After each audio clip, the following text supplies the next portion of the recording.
news that broke last week about the discovery of what's being called a military training camp in White River and those 95 Libyan nationals who were arrested. I think for a lot of South Africans around the country, that kind of thing really ignites a lot of fear. It's very scary to hear those kinds of things coming out.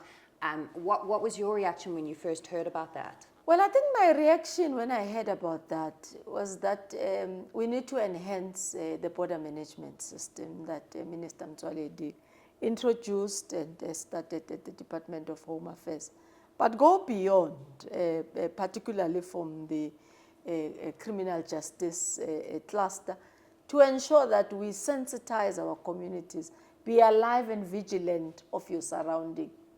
Any untoward behavior, report it. Our responsibility as government is to be responsive as well to the alert.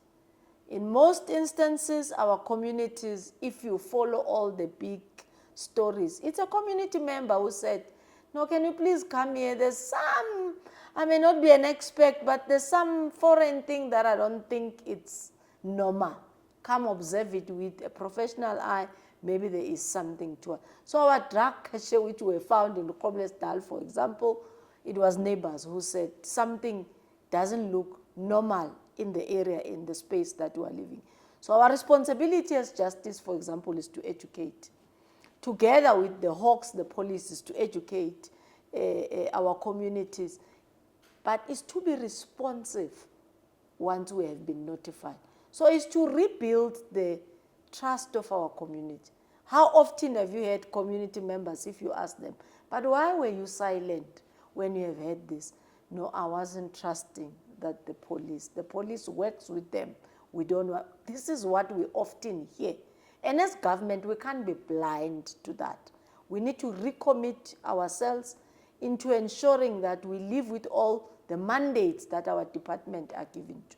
It will build trust automatically into our communities, that when we report, action is taken. When we report, we're well taken care of as whistleblowers. The matters are adjudicated, the people are tried, and they are jailed. Once you create that, of course, the community will be different. But one can't overemphasize the point of our border management systems in our country.